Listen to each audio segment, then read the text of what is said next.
The Shepnaz podcast begins now.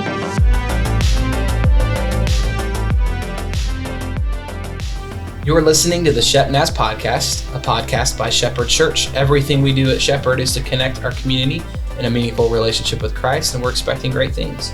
My name's Joey. I'll be your host today, and today I'm joined by Phyllis Rinehart. She'll be helping us during this 21 days of prayer and fasting to look at our next chapter in Rob McCorkle's book, Life and Death, The Power of Words.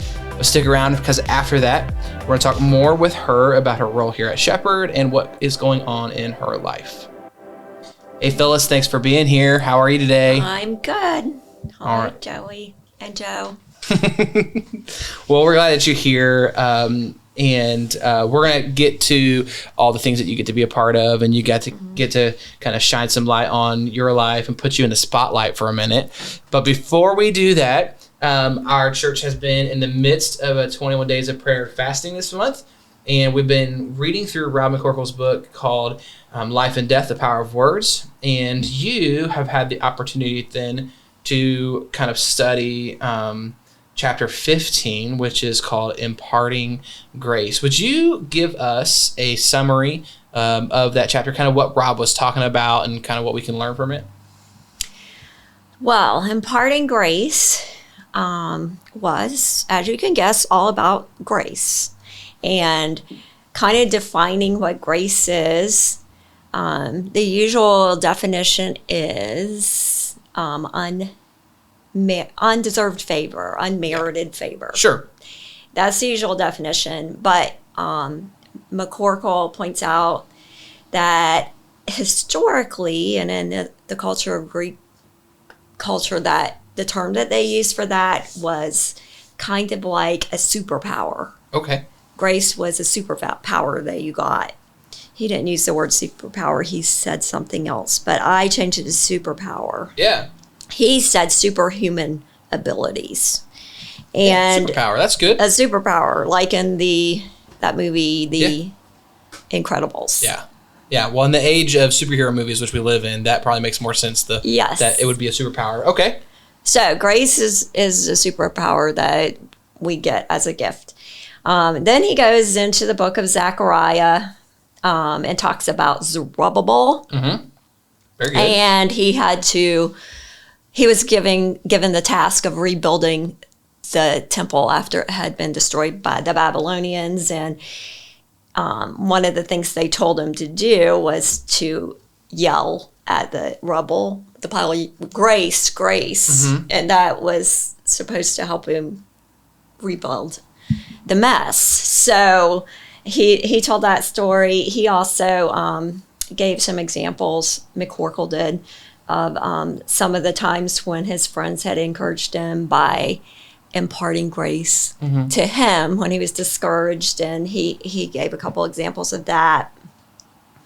And he talked about the practice to practice speaking words, and that brings heaven to earth, just like in the Lord's Prayer. When you use grace-filled words to encourage each other.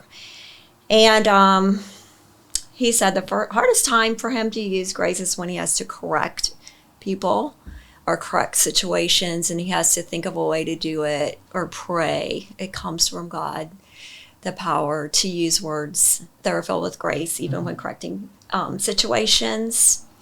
But the more grace that you need, the more God gives you grace. It comes from use, and it kind of reminded me of that song, He Gives More Grace When the Burdens Grow Greater, sends more grace when the labors increase. If you want to sing that, do you know it? I don't know that. You don't? Do you know it? Do you know it?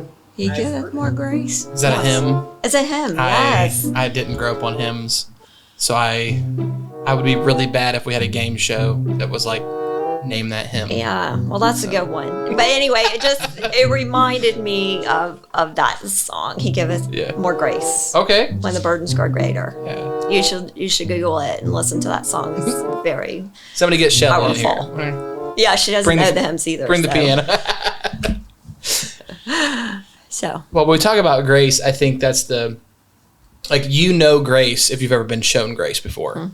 Because I think there have been plenty of times in my life where somebody has shown me grace, their superpower, when they had the moment that they could have squashed me, and instead, and then they didn't. right. But that's good. Is there anything that kind of stuck out or challenged you as you read through that? Like, that kind of really almost like that just getting to you when you were reading it? I liked that this chapter kind of focused on the characteristic of God, of him being a craftsman, liking craftsmanship and creativity. And because of this, he had the story of Zerubbabel and his rebuilding the temple, and also he had an illustration about building a house and making it strong. And I have a little bit of background in drafting and engineering a little bit. And I've always just thought of God as admiring humans' creativity. Like whenever I go down the West Virginia Turnpike, I always think, man, God must have really enjoyed watching them build this. And, because he had such a great view of them. And he probably thought, man, why didn't I think about doing that when I created? And then they came down and I always think that God looks down, and when, people say, why doesn't Jesus come back and take us home? I always thought, well, he wants to see what we're going to do next. Like, are we going to make it to Mars? And I was thinking of him being entertained by our craftsmanship. And there's so many passages in the Bible, in the Old Testament, about how to build certain parts of the temple and how to sew the curtains and things like that. So I liked that this chapter focused on that because it's just my favorite thing about God.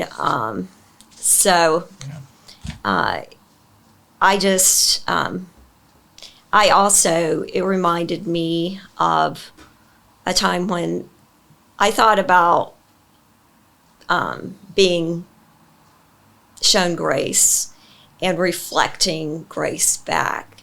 And I thought about a time probably 20 years ago when I was going through a really difficult time, and I was telling this group of ladies, Christian ladies, about, I didn't really even know them, and I was telling them about what I was going through, and because I had to introduce myself or something for some reason, and I could see them getting really concerned about me, like, oh, is there any way we can help you? And one lady spoke up and she said, I don't think we need to be concerned about Phyllis. I can see she's got joy and peace all over her, and she doesn't, she's going to make it through this.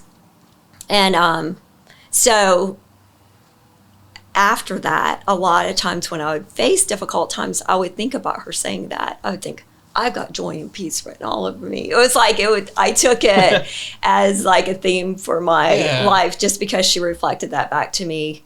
So it reminded me that to edify people, to look for the good in people. Everybody is scarred up and messed up, and that's easy to see, but when you see God's characteristics in them, to point that out to them and say, I can see this in you, and it's encouraging. So I need to remember to do that. So, well, that's sort of kind of that next piece is like, what's something practical that we can do is those things. But is there anything else that maybe you're going to try to implement in your life, or that maybe those who are hearing this, something they could do to live into imparting grace for people? Well, what I thought of was just to not speak of people's youth and inexperience and their scars, and even when you're talking to other people, or even an event that you go to point out the bad things about the event, or something that someone tried to do, but to look for the good in it and speak up about it.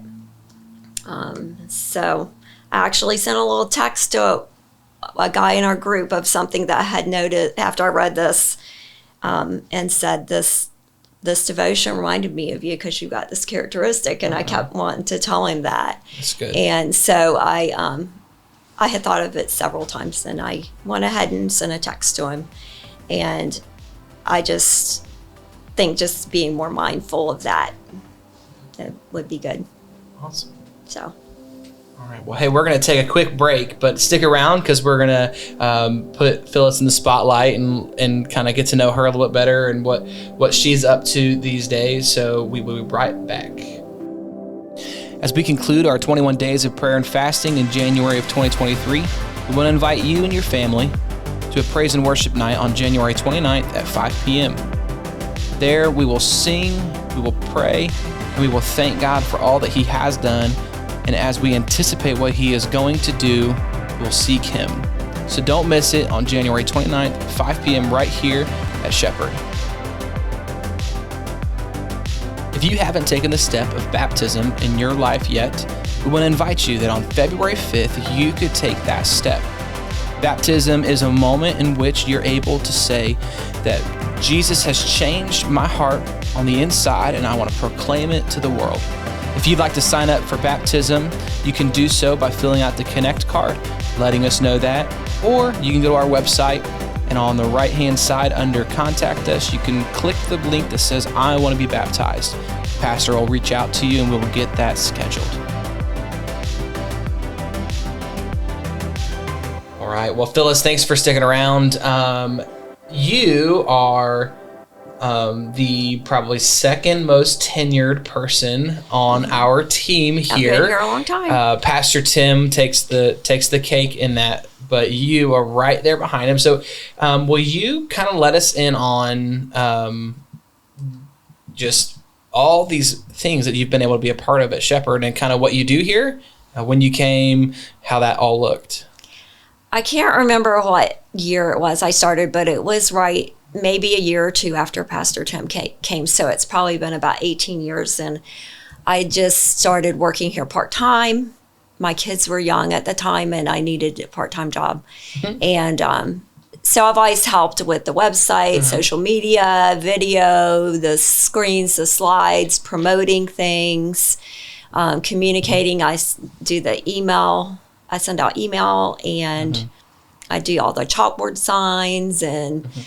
take pictures and just a lot of the visual, artsy kind of end of things. Yeah. And so I've been here for a long time. Artist in residence. You do all sorts of stuff. Teach classes, teach art. I also help the school a little bit with that kind of stuff. One of our kind of most sought after events recently has been that you've been working with Pastor Ashley in the kids ministry, mm-hmm. putting on art classes for kids to sign up for. And they've been, just people chomping at it to be a part of it. We have spots filling up every time. We have to cut it off and say, not enough chairs. Not enough chairs, not enough canvases. But it's been fun to see all the things that you are part of. Tell us a little bit about your family, like what you guys are doing. I know in a few episodes your daughter is featured, and she's going to talk about it too, but you have a chance to steal her thunder if you'd like. I have two adult daughters. One of them is Cheney, and she's the video announcement girl, and she is married to Nick, and I have a granddaughter, Larkin. She's almost 2, mm-hmm. a year and a half. She's a handful. So I've got Cheney, and then I've got Tansy is a little younger, and she still lives at home. She's working on her master's degree in virology and immunology. Oh, wow. And she works for Battelle. She's very scientifically minded and detail-oriented. So, but she still lives at home. She has a huge whiteboard in her room where she writes calculations and stuff, which I just admire. I'm like, oh, wow, look. It's art in its own form. It is. Yeah. It's just amazing that her brain works like that. And then my husband, he is just retired from many years of doing law enforcement. Mm-hmm. And now he is the emergency management coordinator for the city of Gahanna part-time. Okay. So, and he's part of... He likes to ride his motorcycle. He's mm-hmm. part of Full Armor biker group, and I ride with them as a passenger. I also have my motorcycle license, so I can ride a motorcycle if I want to. There you go. But I don't. I'd rather be a passenger. So Yeah. that's what we do. We spend a lot of time camping and motorcycling and stuff like that. Well, it's been great to have you on here and to get to know you a little better. Thankful for all of your contributions as Shepherd for all of the years. And they just keep coming, right? When you started here, was that Dr. Estep? Yes. Was he the pastor? Dr. Estep. And so, No, it wasn't. It was Dr. Barber. It was right. I did attend church here during Estep years. Oh, okay. But it was right after Barber came that Sam Barber came that he was the one that took me on. So okay. So you were here for 2 pastors ago. You came on staff 1 pastor, and then we'll see who outlives who. Right. It's a great group to work with. Everybody, everyone's so nice. My kids are always jealous that I get to work with such nice people that don't have the attention a lot of other workplaces have. But it is a fun place to work. Nice people. Well, awesome. Well, thanks for being here today, Phyllis. But that's going to wrap it up for our episode today. So be sure to subscribe wherever you get your audio. Don't miss an episode. We've got some great things coming up. As always, you can learn more about what's happening at Shepherd through our app, our social media pages, and of course at shepnaz.org. For Phyllis, I'm Joey. Thanks for listening and have a great day. This podcast is a production of the Shepherd Church of the Nazarene, Gahanna, Ohio. Email to podcast@shepnaz.org and let us know what you think.